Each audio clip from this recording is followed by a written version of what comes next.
welcome to Atrocity Press Live, everybody. My name is Max DeVille. I am the owner-operator of Atrocity Press, and with me, as always, is the co-hostess with the mostest. That's all he wants to be called by. That's it. The artist formerly known as Johnny Reed. The artist formerly known as Johnny Reed. Oh, today we are going to go over the Mary Machinegun IndieGoGo, which is the second chance crowdfund for people that missed it on Kickstarter. And then we will go over a whole bunch of stuff on Human Hunters today. Got the 7 pages to go over with all the lettering and everything. Got some covers to see, some calendar images. I'm excited. We got some good stuff coming up today. I'm pretty. Well, we got to have it already. We're like a matter of days now. Yeah. I mean, we go live Sunday. Yep, Sunday at 10 a.m. Central Time is when the Human Hunters Kickstarter will go live. It's that way it gives people plenty of time because we do have a specific cover that is only for Halloween Day only. So you have to order it on Halloween Day or the first 24 hours of the campaign. And they don't want to miss out on that one because honestly, it's funny. That is my favorite cover. Yeah, I love that cover. Between that one and the one that Alzir just did, that one's pretty sweet as well. But let me move this over here. Refresh it real quick. And then we will. You don't have enough screens. I know. You need 26 more. Share the Mary Machinegun thing. Bang. And here it is, Mary Machinegun issue 2. As you can see, it's at $762 US with 17 backers and 3 days left to go. We've already hit goal. So those people that ordered the IndieGoGo specific cover will definitely be getting the IndieGoGo specific cover. Nice. Because of USPS, we currently can't ship to Australia or New Zealand. So anyone that orders, it'll just have to be refunded at this time because I don't want to hold on to it because I don't know how long that'll take. Because they're still in major lockdown. Yeah, they're still in major lockdown over there. I mean, like New Zealand just shuts down the whole place. They get a case of COVID and it's just boom, done. I actually heard last week that the biggest problem with that is New Zealand pretty much had knocked out COVID. They went a couple weeks without any reported in their hospitals. And then I guess some people from Australia kind of came over and they weren't supposed to. Now it's running again through New Zealand, and they're kind of up in arms. So Australia's like, hey, it's kind of our fault, so we're going to get put down in lockdown. Yeah, that's rough. Like I said, rumor has it, but I mean, I had heard reports that New Zealand was pretty much almost free of it. Yeah, that'd be great. We're pulling up on 2 years now. I mean, Mary Machinegun's been around for 2 years, and I know it started during the pandemic. Well, yeah, because the original pandemic, I mean, it started around December? Yeah. January time frame? Yeah. And it didn't hit the States till the following April. Yep. And the first covers and stuff for Mary Machinegun or arts that were done by Fernando Cordero, Fern Cord, the artist extraordinaire who does all the Mary Machinegun comic book art and pretty much all of Mary Machinegun art except for this one, which is done by Fran Cord, which is Fernando Cord's brother. It's just a nice little pin-up to have at the beginning of the campaign. But the people we've got working on this campaign are Fern Cord, who worked at Mary Machinegun. He works for Chariot Studios.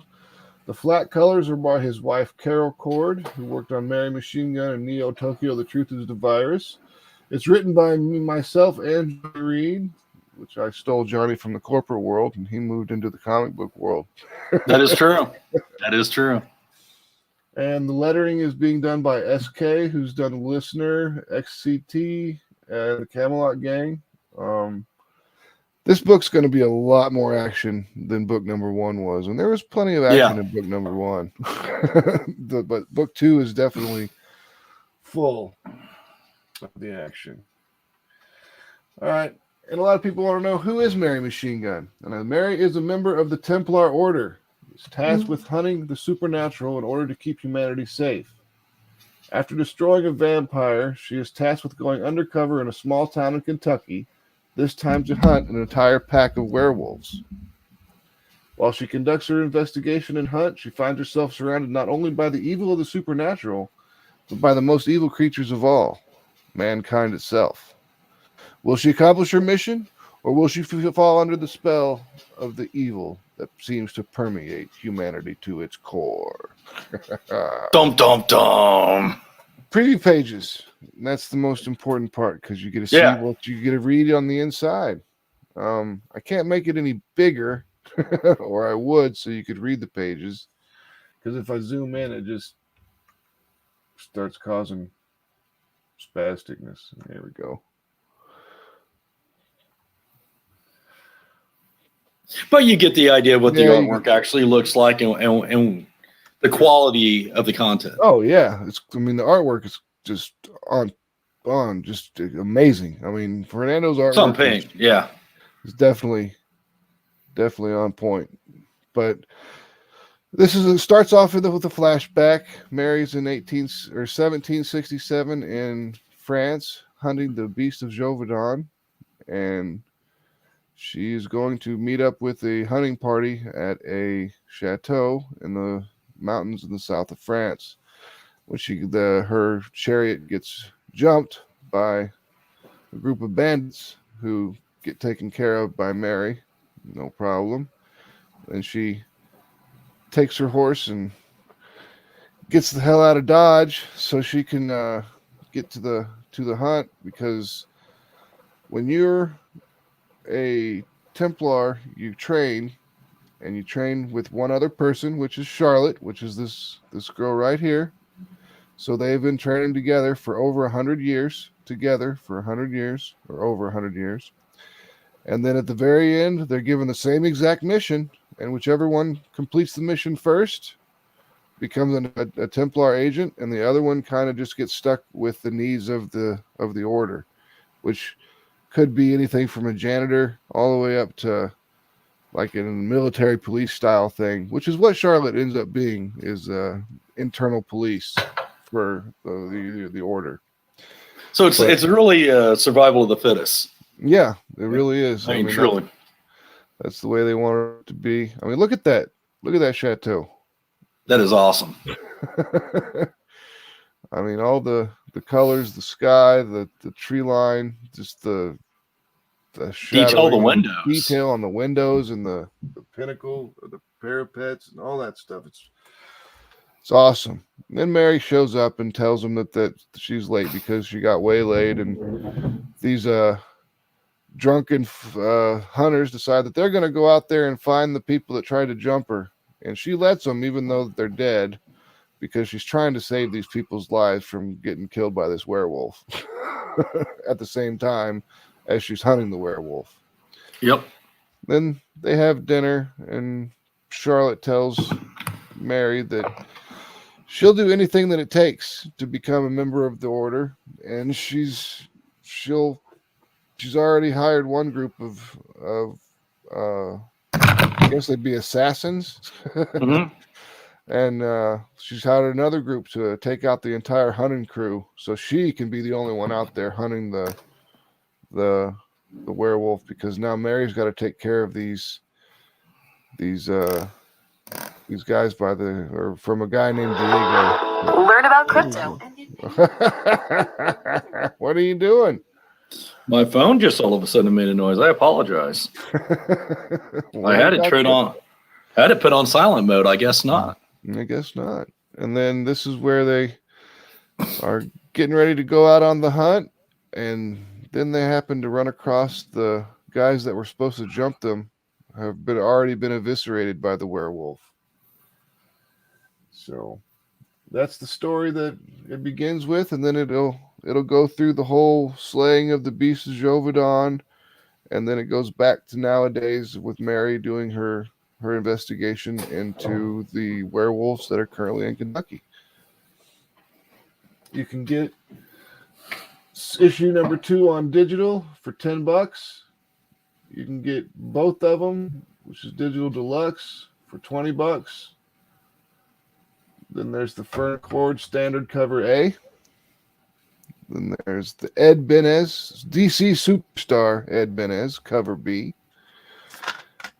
And then we got Ed Benez's brother, Fred Benez, with cover C and his variant there. Then we've got Mariah Benez, which that cover sold plenty. Yes, we went through a lot of those when we boxed those up. Yeah, we went through plenty of those books. And of course, everyone needs the Circle Template Master himself, Steph Wilson, variant number or letter E. And then the Fran Cord variant, which is the exclusive Go cover. And let's get over here to where we can zoom into these covers a little bit closer so people can really see. I mean, look at the way the light from the candles reflects off of Mary. That's just, it's amazing.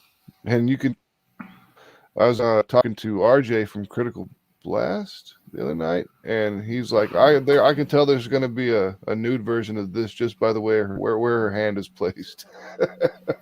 And a matter of fact, as a matter of fact, there is. There is. The Ed Benez cover, fantastic as always. I mean, dude's a master. So his Justice League rug was amazing. The artwork on that. Yeah, for sure. I know when you told me, you were like, he's doing a cover. And I was like, no, he's not. And you're like, no, he's doing a cover. Then this is Fred Benez, his brother. And then there's just something about this one that jumps out at me. I don't know what it is. I don't know, something in the middle. Can't quite put my finger on it. And then we've got the Mary Machinegun Mariah Benez cover.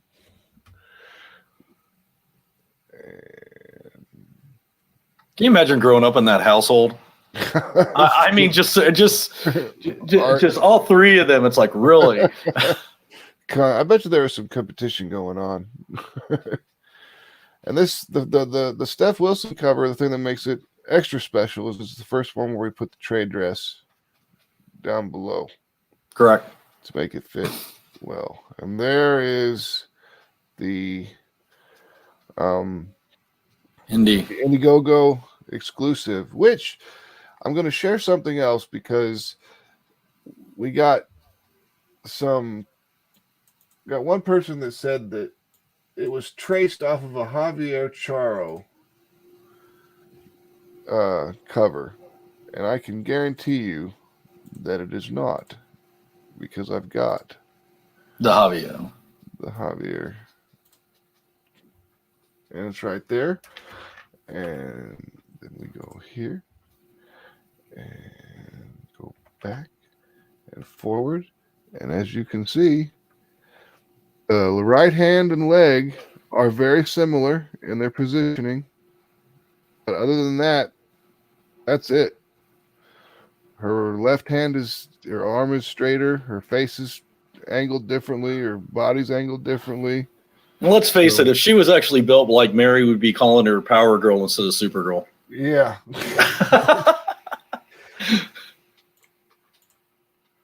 And then let's share it back to, where did that go?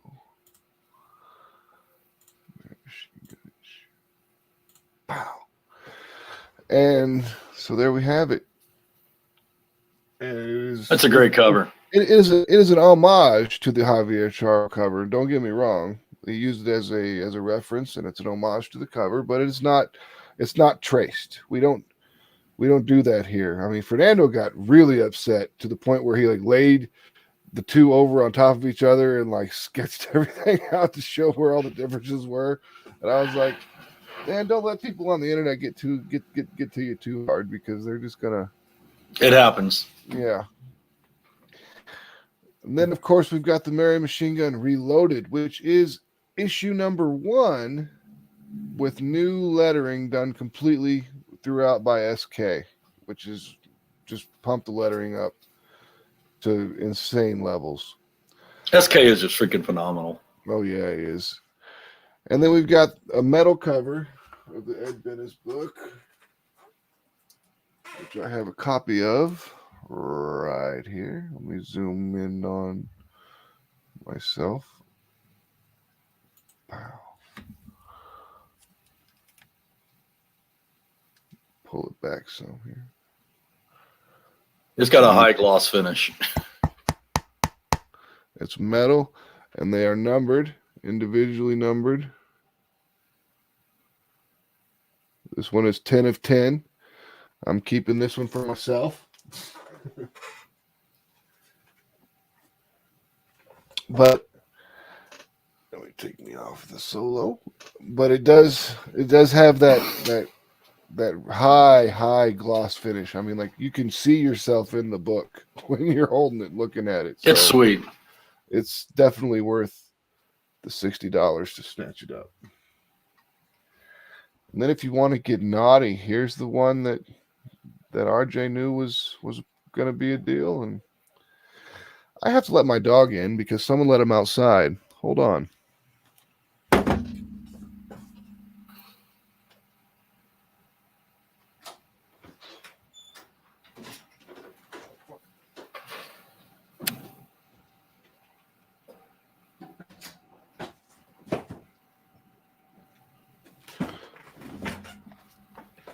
He wanted outside. Oh, there you go. And it's in the middle of the rain, so he's going to be coming crying back here in a minute. So let me back in. But there is the nude cover. But with the nude cover comes, or the not safe for work cover. This one's not completely nude all the way. But it comes with 4 nude prints. We got the Mary Machinegun or the Charlotte print. Charlotte. The first Mary Machinegun print by Alex. The second Mary Machinegun print by Adam. And then the 4th print is Ophelia. And she is our big, bad, evil girl. She's our antagonist. Yes, she is if we had to liken it to something else, I would say that Charlotte is Darth Vader and Ophelia is the Emperor. Because she's kind of Charlotte is the muscle and the Emperor runs the show. Then we've got, of course, every time we do one of these, we put out a new calendar. And Mary Machinegun number 2 has Ophelia as our focus for the calendar this time. Mm-hmm. As you can see, they got the January one. The February one's got the Slave Leia look. March has kind of got the Mary Machinegun look to it. April puts them in little on the beach. Little beach, little what do they call those? Candid type of shots. In May, she's got the vampire look. And then June, she's got her weapons and her combat gear. July, she's got to be, patriotic. For America. August is kind of mystical looking. September, we've got a classic pinup pose, which I love. Yeah. I love all the classic pinup stuff. October, we've got the witch for Halloween. November, we made it very, very difficult for people to accomplish No Nut November. And December, we've got her putting the Christmas tree up. Yep. Okay. Now, the Mary Machinegun Stand Up, which is this one right here. Let me zoom in on me again since I've got one. Bang.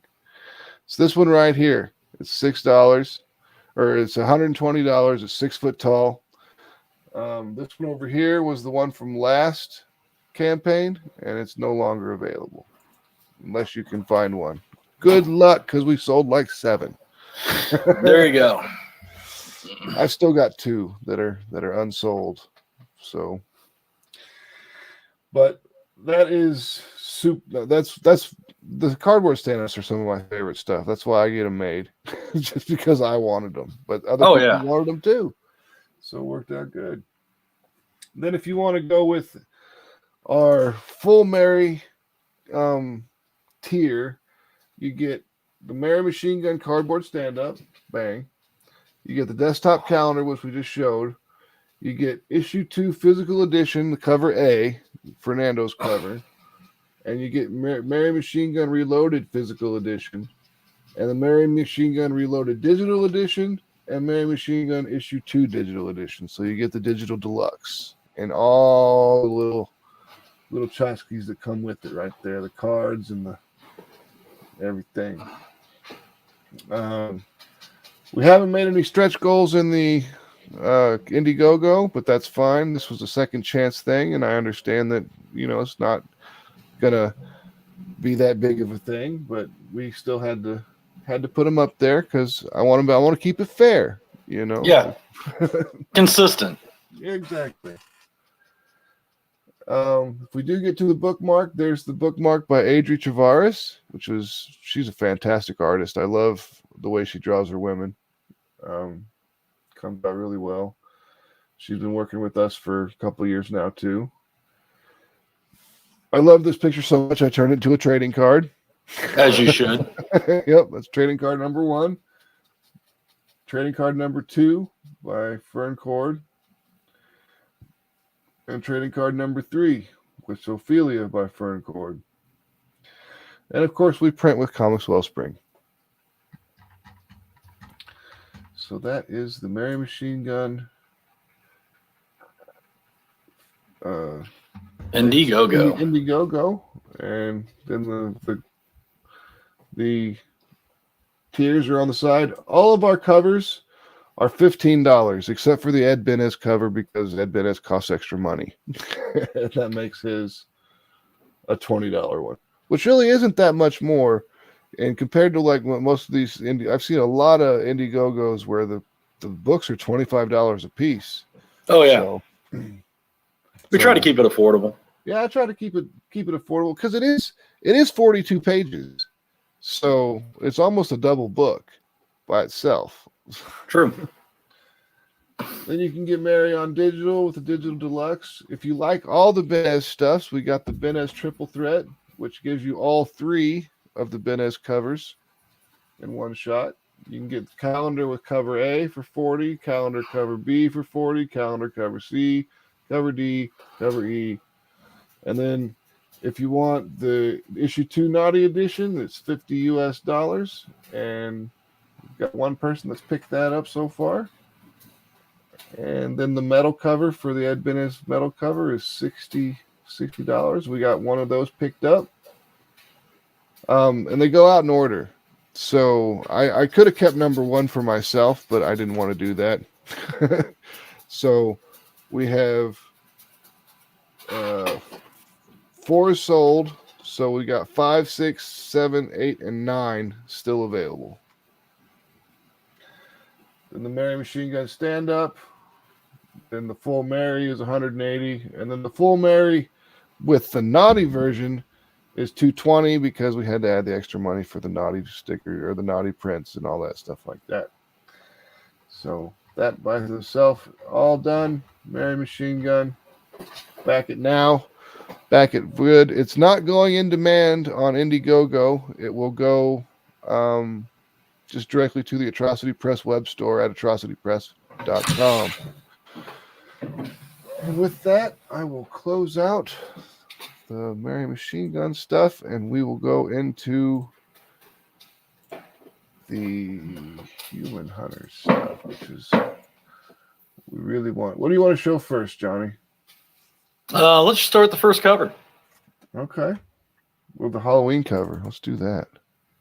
Now let's save that one. Let's build up to that. Okay. We'll build up to it. We'll show Mateus's cover first. Because this way we can kind of, do the round robin with the characters. Yeah, that'll work. That's what I like about the Mateus. That cover, it kind of highlights the main cast for this issue. And I can zoom in on this now. There we go. We have Human Hunters. Yep, right there. This fine-looking gentleman here with the long brown hair is named Radu. He is I guess he would be the leader of the group. He's kind of the commander. He makes all the. He's our Hannibal. Yeah, Hannibal.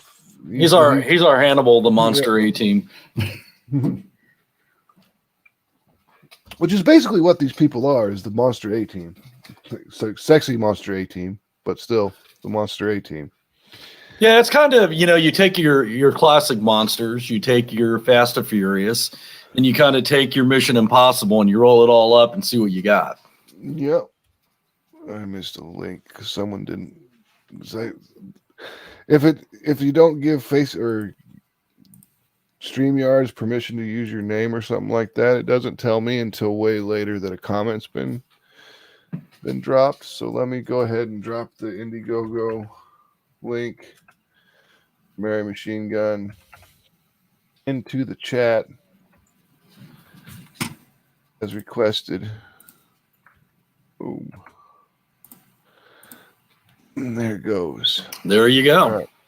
And then, so we'll keep on moving right along. Clockwise, we'll move over to the girl in the pink or the red, which is Johnny. That is Chloe. She's kind of she's our brain of the outfit. She's our computer hacker, computer goddess. She basically controls the internet. Yep, she's been around for a long, long time, so she knows. She's had plenty of time to learn. She knows things. Next to her is Victor, who is the. Go ahead. Victor, you have to make some guesses of who he is. I mean, as big as he is with a lot of scars, you can make some guess, but he doesn't really get revealed too much in the first issue. He is in a couple panels, but you'll kind of get the hint of who he is coming on. Yeah. Below him is Christine. She's actually, you'll see her in the very beginning of the book. Just for your spoiler alert, she is basically, if you read the original, Mary Shelley's Frankenstein. Dr. Frankenstein has a moment where he is going to make a bride, a mate for Frankenstein.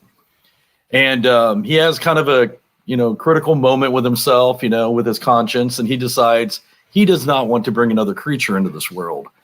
He wants to actually, destroy it.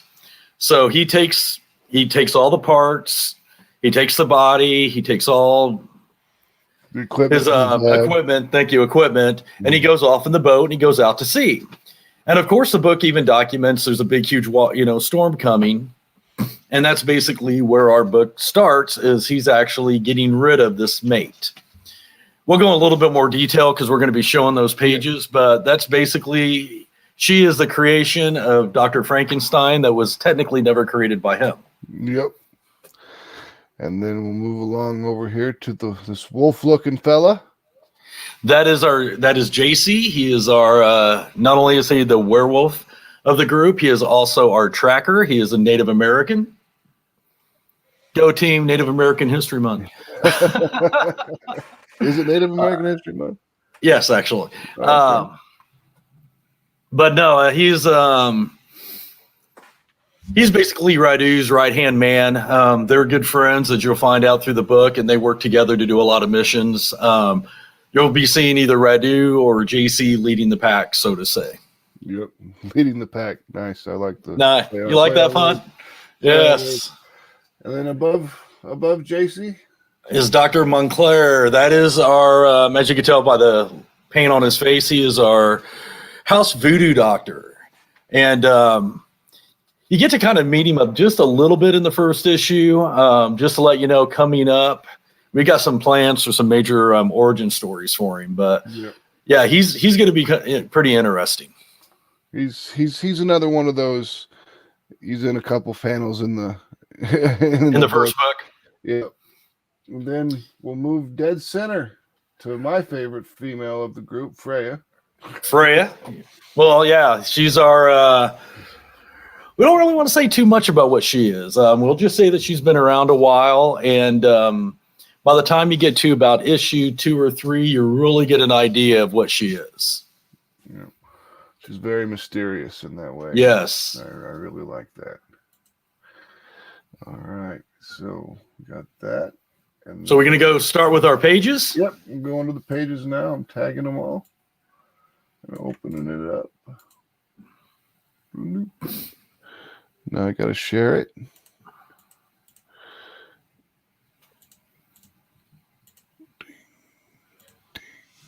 And this is what we were talking about before.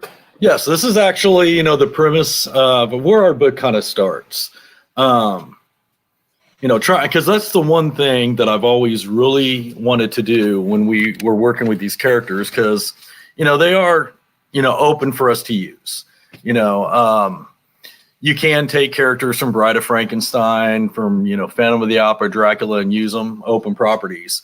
But I don't want to change anything or do anything that would change the way the original manuscript was written. To me, it's very important to highlight what they did, not change anything.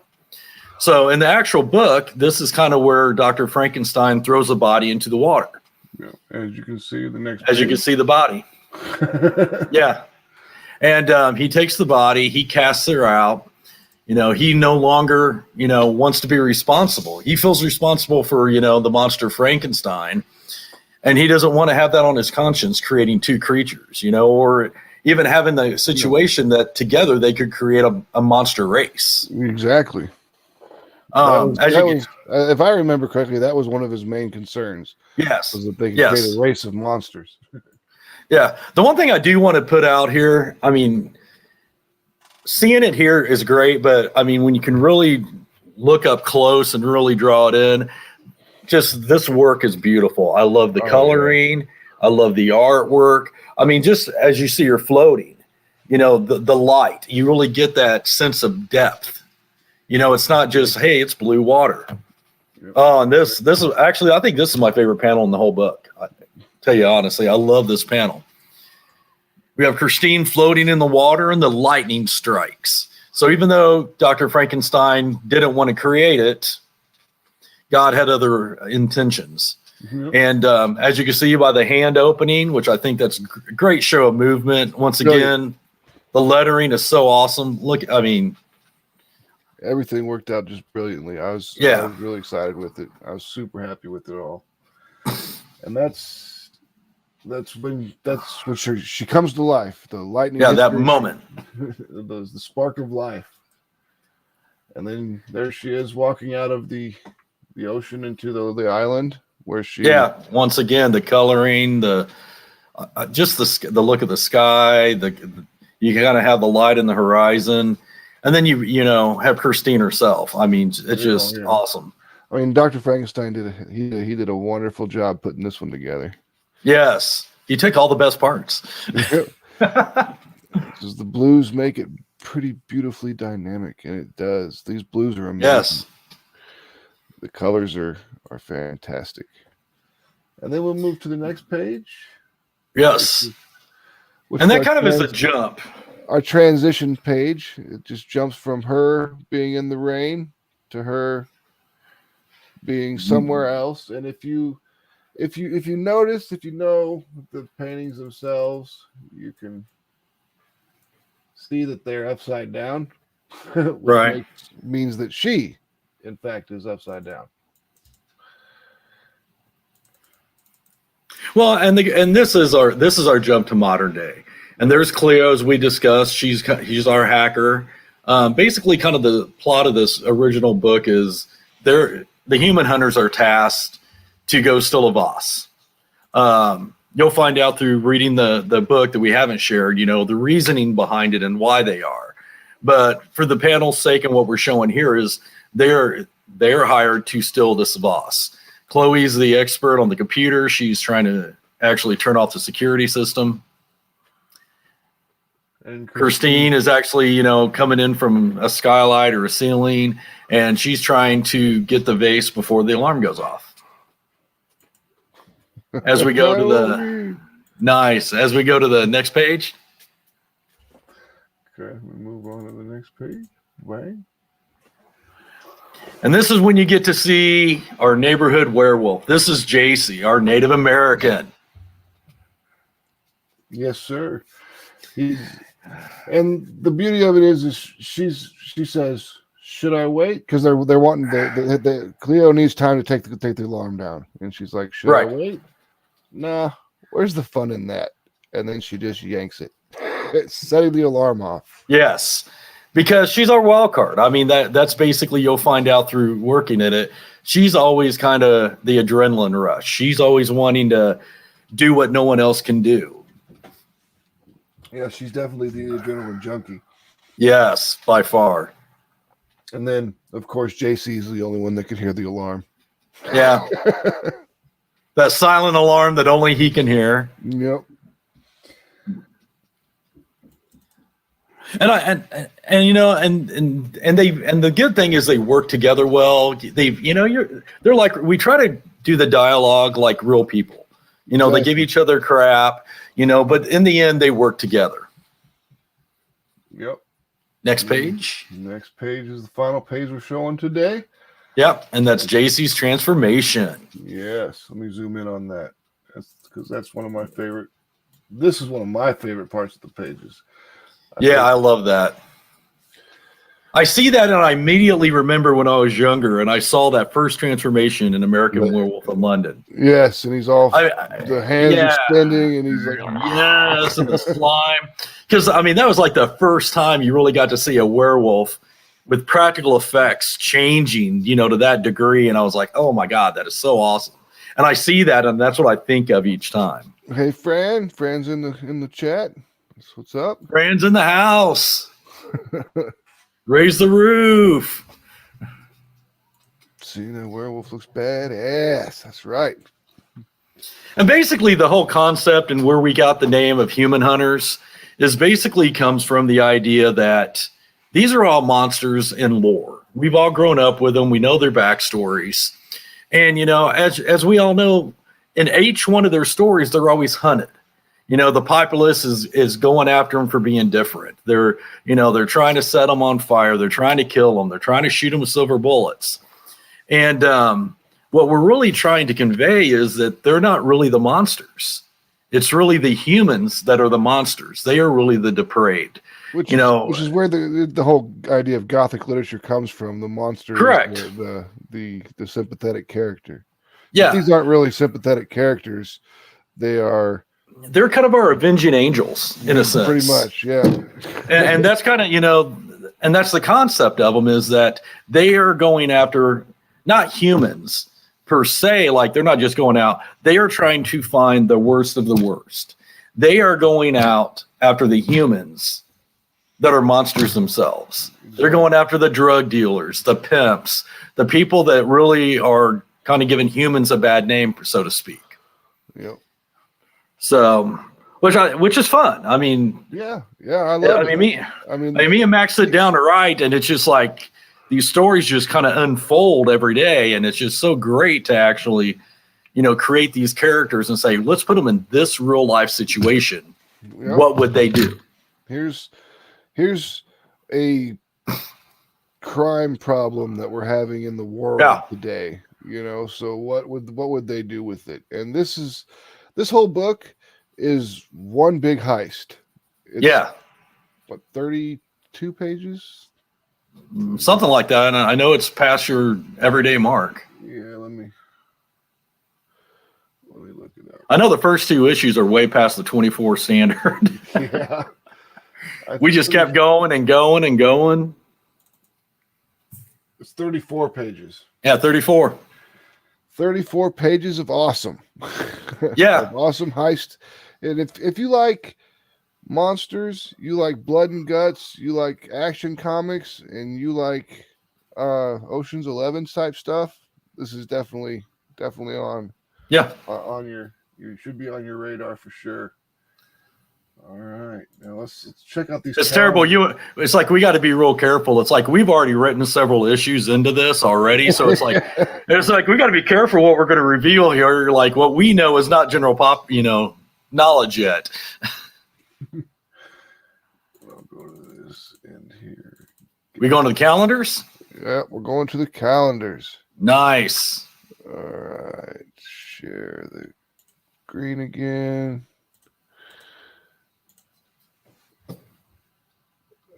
These are all done Fernando, correct? Correct. Fernando did all Yeah, these for all himself. All the art, all the colors, everything was all done by him. And these are our three girls holding the American flag because it's for July. Yep.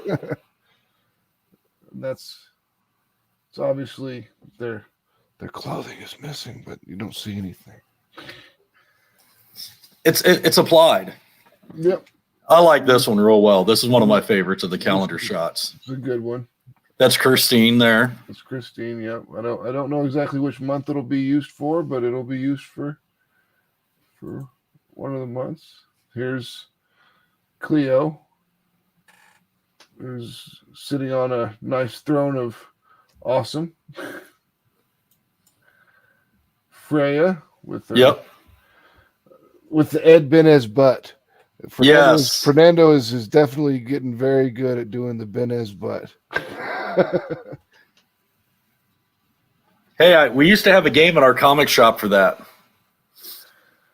And then Human Hunters cheerleader. Yes.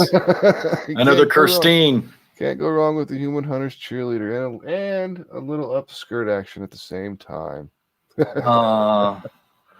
Works out well. Works out real well. All right.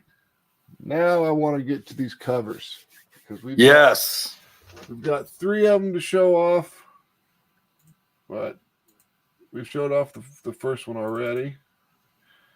We'll show off Alzir Alvez's cover that he just turned in today. And it is another cover of Cleo.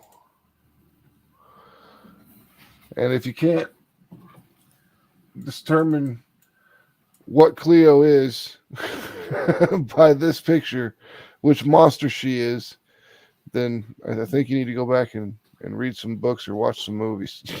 Yeah. Because it is pretty obvious that Cleo is our mummy. Yes.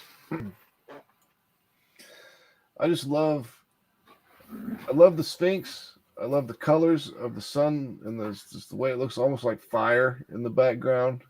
I like her outfit. I mean, Alzir nailed her really, really well. Yeah, she's got that Egyptian ISIS type look. Yeah, it's awesome. And then Fernando came in there and just dominated it with the colors. I mean, I love that sky behind is awesome. Just the palette he used with that. One of the things I like about Fernando is how he puts texture into things. Like that gold brand, you can see the actual just bumpy textureness to all the gold, and the pearls look smooth, and the ring looks smooth. The skin looks smooth. I mean, yeah, it's great. All right. And our good old Human Hunters logo. Yes, that's the Human Hunters trade dress, which no one has seen yet. I guess we should bring that up. That's the Human Hunters trade dress. Yep. So if you like that, then yes, it is. It is very, very difficult to not give out. Well, I could talk here all night long about these characters. It's weird. Oh, we already got that. That would be it. Bang. So the next cover is the Halloween cover. So this one is the one that is available for one day only. This will be the one you want. This is going to be the one you want. It goes on sale at 10 a.m. Central Time, October 31st, and it will no longer be available on November 1st at 10 a.m.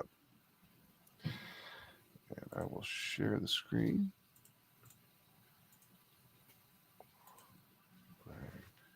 Zoom in. I can't zoom in. Oh, there we go.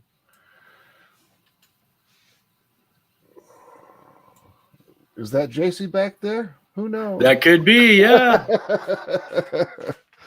Could that be, a little Easter egg in the corner? And we've got Cleo dressed up in a Sally style dress. Cleo's wearing her patchwork quilt dress. Yep. And then Cleo's wearing her standard, a little more sexy. Yeah. It is Halloween after all. You got to Yeah. be sexy Egyptian queen instead of just Egyptian queen. Yeah, walking in these spirits, that's pretty much 80% of the store anymore. Yep. And then Freya is dressed up like the witch. So Wearing her kind of signature corset. yep, signature corset, which she's kind of our. What do you Don't say it. Don't say it. Yeah, I can't do it. Can't say it. Can't say it. I gotta leave it. Yeah. Shut up. But no, I got to tell you, I love this cover. I love the archway. I love the gargoyles. The house behind it. You got your pumpkins, your can. I mean, it's got everything. I mean, it's just so beautiful. Once again, hits it with all the lighting. Oh, the lighting. I mean, between you got your Gothic lamps, the glow from the jack-o'-lanterns. I mean, it's freaking awesome. I love this cover. It's what I got to tell you. I have been collecting comics since I was a kid. I mean, we're talking, back in X-Men 142 was like, when I started reading comics. And I have to say that this is probably in my top 5. Yeah. Well, are you sure? I mean, really. I'm talking about every cover I've ever seen in comics. Are you sure that it's not because your name is on this one right down here? No, no. Thank you, smart Alec. And Max is being a smart ass. But hey, so's yours. Thank you very much. But no, I'm just saying art-wise, I just love how great that came out. Yeah, it's just a wonderful cover. Once again, Fernando and I believe Francisco did the inks on this one. Everyone always gives me trouble. It's like, oh, you like to keep it in the family, and I'm like, well, when the family is a family of awesome artists, yes, I will keep it in the family. Which is what's good about it. I mean, that's the one thing, though. I mean, when people you bring up a good point, though. I'm going to get on a soapbox for a minute. All right, go ahead. But I mean, when you deal with a lot of these comic companies, a lot of them are hired guns. Not saying they don't care about the product. Not saying that they. But the one thing I have to say about Atrocity Press is we are like a family. We chat back and forth all day long because we are all in love with these products. Yeah, all the characters. Everyone, we love every one of our characters. I mean, yes. Not all the villains, of course, but oh yes, those two. Well, we love our villains, and you love Ophelia. I do love Ophelia, but I hate there it is. I hate the Cardinal. Yeah, but he's not like our true villain. No, not like Ophelia. He is a villain. True, that is true. He is a villain. He's just a bad person that the Human Hunters should probably take out. We'll have a crossover event at some point. I'm sure we will. Every company does. We'll have to, do like a Crisis on Infinite, Atrocity Press world. And we're going to get rid of everything we have done before and tell everybody that it doesn't matter. Yep. It says you should hate a good villain. And that is true. I remember watching, which was the one with, dang, I'm having a brain fart. The guy in Rome, he was a slave and became Gladiator. Gladiator. Yeah. The emperor that got killed, and then the new emperor took over, and it was Joaquin Phoenix. Yeah. I hated him. I hated that guy. And at first, I didn't like the movie because of that guy. And then I realized, I was like, no, he did a really good job of making me just dislike him as a person. Yes. So he did his job as an actor. Yeah. Well, that's like that movie. When you watch movies like that, like A Knight's Tale with Heath Ledger. Mm-hmm. I hated the villain in that. That guy was such a cocky, arrogant jerk. And then there was other movies I'd seen, and I was like, I don't want to watch that because I don't like him. But then it did hit me the same way. I'm like, he's just that good of an actor. Yeah. To make you hate him that much. I mean, it takes skill to make someone be able to hate you real quickly without doing something stupid like killing children or something super easy, to make him a villain right off the bat. Let's not talk about Anakin because I didn't like him even before he killed all the Padawan. Yeah. Well, Yeah. but that's a good point because Ellen Carter, from all the Tim Burton movies. Yep. I love her in every movie she did. She's just such a wonderful actress. And then you watch the Harry Potter movies and you're like, you killed Sirius Black. I can't stand you. I hate you now. And it's like, I cannot believe you killed my favorite character, But that shows how great of an actor they are. Just in case you haven't read a 10-year-old book. Yeah. At this point, if you got spoiled because of that, I'm sorry. If you're number one, if you're not young enough to not have read it, you shouldn't be turning into this anyway. Exactly. We need one of those things that says, NS-17 every so often. Let's see if we've got anything else that I've got available that we could take a peek at real quick. That's the fake cast thing. Oh, I got a little video of the flats. Oh, the time lapse? Done. Yeah, of the flats getting done. Let's see if we can. Is that one you sent me today? Yeah. That's a good video. Yeah, that's sweet. This is Carol doing the flats for one of the pages on Human Hunters #2. Which is a good point. If you guys are wondering, am I going to get suckered into this? And is there going to be a second issue? Oh, no, we're already doing it. Yeah, we're already a fourth of the way through it. And script wise, we're getting ready to start what? Issue 4? Issue 4, yeah. Yeah, script wise. So that was the super cool. That's what flats look like. That's awesome. When you come through and all right. Thank you. The all of the art props goes to the artist. It goes to Fernando. It goes to Francisco. It goes to Adam. It goes to Alex. Mateus. I mean, we've put together Fernando. I'm going to give credit where credit is due. Fernando has put together a fantastic set of teams. We've got 3 teams working on books. So, and just so people know, Fernando's our art director. Yes, Fernando is the art director. Working on this project itself, it says how many people are working on this project as a whole. So this project, Human Hunters. We've got 3. We've got an inker, or we've got the penciler, the inker, and we've got the colorist. Well, and letterer. Well, yeah, I guess letterer. So, I mean, if you're looking for the full, you got the 4 there, and then you have Max and I writing it. Yep.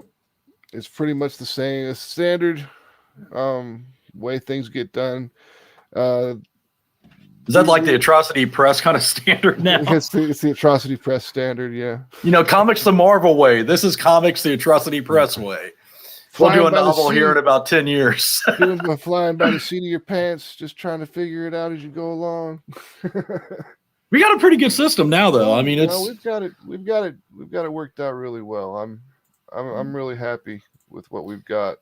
I was very blessed because you almost pretty much had it all worked out by the time I came on board. So I appreciate that. Yeah, but you coming on and giving some ideas about how we could smooth things down really helped out a lot. I mean, and then once we got everybody talking to each other, and that was the biggest hurdle to get across, is the language barrier between Portuguese and English.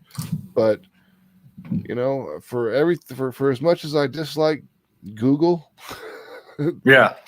thank you for being able to allow me to translate Portuguese into English and English into Portuguese. Yeah, because that is made things so much easier. Well, that's one thing I don't think we've shared here is that our art studio, the art artists are located in Brazil. Yeah, they are. So it's like our writing team here is in the U.S. and then we have all our arts in Brazil. Yep, and then our letterer is in Australia. Yeah.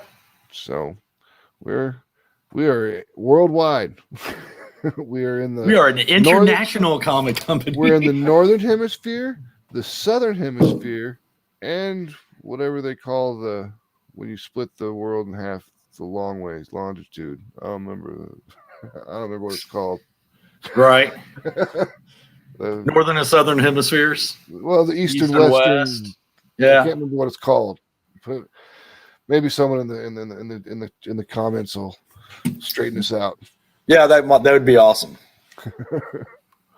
Latitude. Latitude. There you go. Thank you. Go. Yep. Thank you.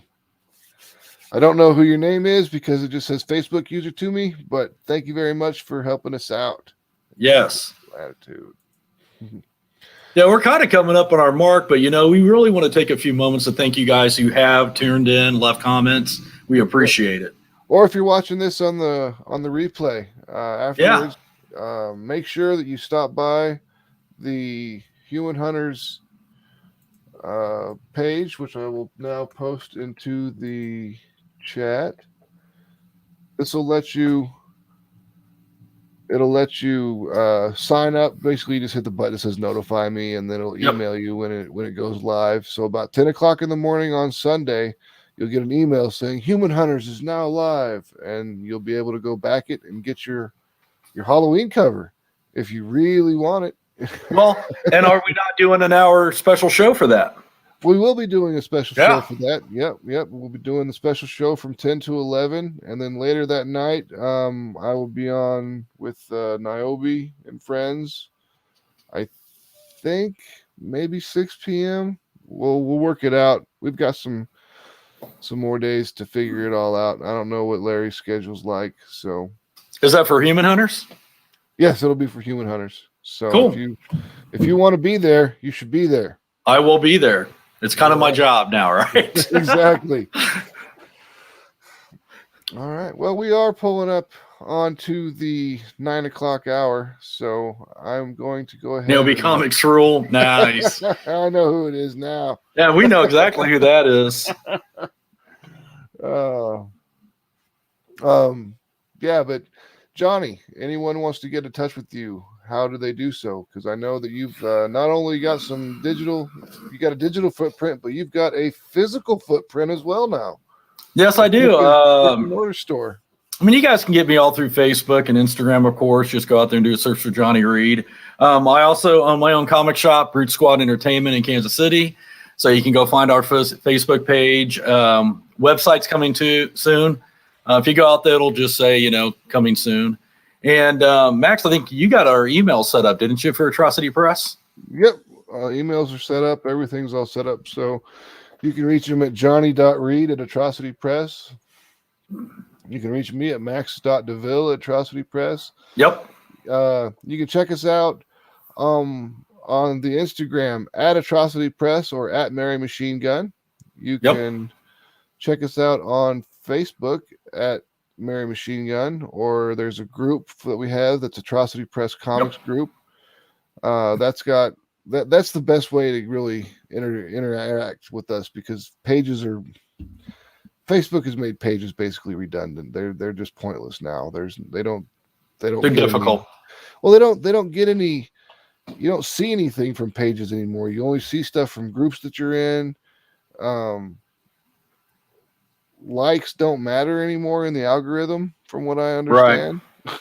It's only about people leaving comments and actually watching your videos or interacting with your things. People say that, well, likes are interactivity. It's an interaction with the post. And while it doesn't really count anymore, because it doesn't take any effort for anyone to do anything. I mean, they're just interacting with it by half the time I hit the like button when I'm scrolling through my Facebook feed on my phone on accident. Yeah, true. So, all right, everybody. Thank you very much for dropping by and watching this with us tonight. We are Atrocity Press, and we will see you next Wednesday. And Sunday.